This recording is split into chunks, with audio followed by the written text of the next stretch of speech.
Hello दोस्तों, आप सभी का स्वागत है करियर डिज़ाइन के एक और नए वीडियो में। और आज हम बात करेंगे career as a cyber security engineers के लिए। अगर आप कोई स्टूडेंट है या अंडर ग्रेड हैं तो आपके लिए बहुत ही एक ख़ास वीडियो हो सकता है। अगर किसी को साइबर रिलेटेड अपना करियर बनाना है तो एक साइबर सिक्योरिटी इंजीनियर का बेसिकली जो डेली काम रहता है वो होता है कि वो सिक्योरिटी और मेंटेनेंस प्रोवाइड करे ताकि कंप्यूटर नेटवर्क्स और एसेट्स और जो डेटा है वो प्रोटेक्ट रहें, ताकि उसमें अनवांटेड अटैक्स और डेटा पायरेसी ना हो पाए।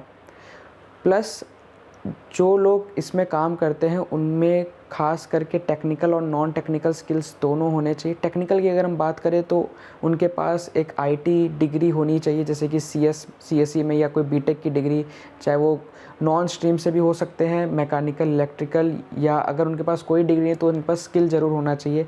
और स्किल्स की अगर बात करें तो ये प्रोग्रामिंग उनको आनी चाहिए, ठीक है, उनको स्क्रिप्टिंग लैंग्वेज आनी चाहिए, उसके बाद उनको नेटवर्किंग के बारे में पता होना चाहिए, प्लस उनको डेटाबेस क्या होता है उसके बारे में भी पता रहना चाहिए।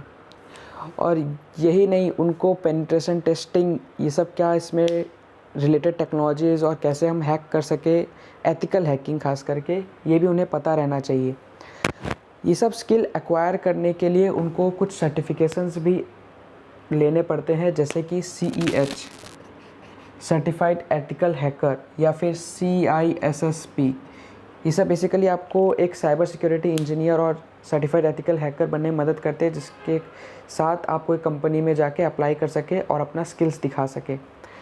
और ये तो बात हुई कि आप स्किल्स कैसे एक्वायर करेंगे, बट इनका और क्या काम रहता है वो हमेशा ये भी देखते हैं कि कहीं भी कोई भी डेटा कहीं कॉम्प्रोमाइज़ तो नहीं हो रहा, कहीं से डेटा लीक तो नहीं हो रहा है, और कहीं से सबमिटली इनका जो ज़्यादा डिमांड रहता है वो बेसिकली वहाँ रहता है जहाँ पे ज़्यादा डेटा रहे या फिर ज़्यादा मनी रिलेटेड हो, क्योंकि data is the new gold और मनी तो मनी है ही। और ये जो रिक्वायरमेंट्स है कहाँ ज़्यादा हो सकती है, जैसे कि कोई बैंकिंग रिलेटेड इंस्टीट्यूशंस, ठीक है, या फिर कोई अगर हेल्थ केयर में बात करें तो इंश्योरेंस कंपनीज़, ठीक है। और अगर हम साइबर रिलेटेड बात करें तो डेटा सेंटर्स, जहाँ पे हैकिंग की अटेम्प्ट्स हमेशा आए दिन बढ़ते रहते हैं और होते रहते हैं, और हमेशा नए नए अप्रोच से होते हैं। तो यहाँ पे जो नॉन टेक्निकल स्किल्स की हम जो बात कर रहे हैं वो प्रॉब्लम्स सॉल्विंग, एनालिटिकल स्किल्स, ठीक है, मैनेजमेंट, क्योंकि जो हैकिंग के तरीके होते हैं जो बाहर के लोग यूज़ करते हैं वो हमेशा नए नए रहते हैं, और इसमें आपको हमेशा कंटिन्यूसली अपडेटेड रहना पड़ेगा।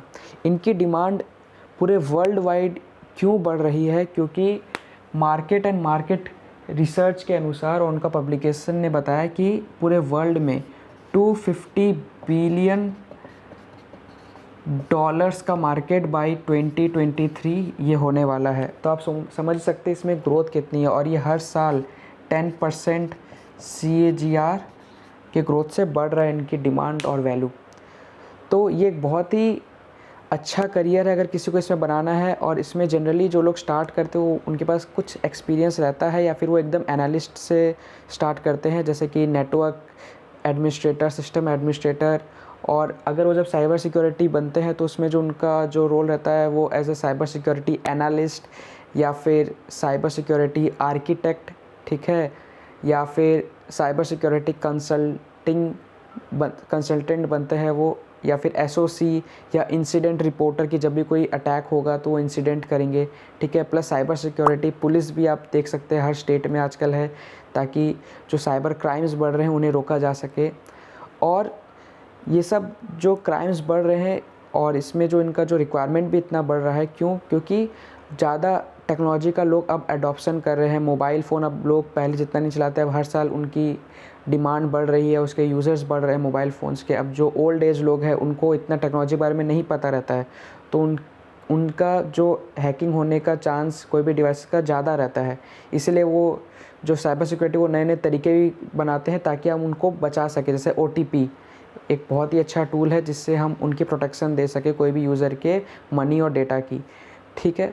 तो अब आपको समझ में आ रहा है कि एक साइबर सिक्योरिटी इंजीनियर का कितना ज़्यादा इंपॉर्टेंस है। ये 24/7 आवर्स का भी रोल रह सकता है, कहने के लिए 8 घंटा रहता है, बट ये बहुत ही ज़्यादा डिपेंड करता है कि कैसा सिचुएशन कब इम्पॉर्टेंट और इमरजेंसी में आ जाए। और यही नहीं, गवर्नमेंट इंस्टीट्यूशन में भी इनका बहुत ही ज़्यादा डिमांड है, क्योंकि आपको पता ही वहाँ सबसे ज़्यादा डेटा है और डेटा इज़ गोल्ड। और अगर हम बात करें इनका जो सैलरी स्ट्रक्चर का, तो इंडिया में तो जनरली जो एंट्री लेवल है वो आपका 4 या 5 लाख से स्टार्ट होके कहीं भी 25 लाख या 30 lakh mid of the career, और उससे भी ऊपर जा सकता है, सब आप पे डिपेंड करता है। प्लस इनका क्या होता है कि बग बाउंटी प्रोग्राम्स रहते हैं हर कंपनी के ग्लोबली, तो आप एक एथिकल वे में उनका जो वेबसाइट है या एप्लीकेशंस है उनका आप कोडिंग देख सकते हैं, उसमें आप पेनिट्रेटिंग टेस्टिंग करके देख सकते हैं कि कहीं से उनका डेटा लीक या तो नहीं हो रहा है, और फिर आप उस कंपनी को जाके इन्फॉर्म कर सकते हैं कि आपके सॉफ्टवेयर में यहाँ गड़बड़ी है, यहाँ लीक है, यहाँ आपका सर्वर एक्सेस हो पा रहा है, डेटा एक्सेस हो पा रहा है यूज़र का, तो उसके बदले में कंपनी आपको रिवॉर्ड भी देती है, तो वो उसको बग बाउंटी प्रोग्राम कहते हैं। और इससे कोई भी कंपनी सेफ़ रह सकती है, क्योंकि अगर किसी हैकर को इसके बारे में पता चल जाता तो उन्हें बहुत बड़ा लॉस हो सकता था। तो बहुत ही ज़्यादा रिवॉर्डिंग करियर है और बहुत ही ज़्यादा चैलेंजिंग है। अगर आपको चैलेंज पसंद है तो आप ज़रूर से ये करियर ऑप्शंस चूज़ कर सकते हैं। और मिलते हैं आपको जल्द एक नए वीडियो में, तब तक के लाइक, सब्सक्राइब एंड शेयर।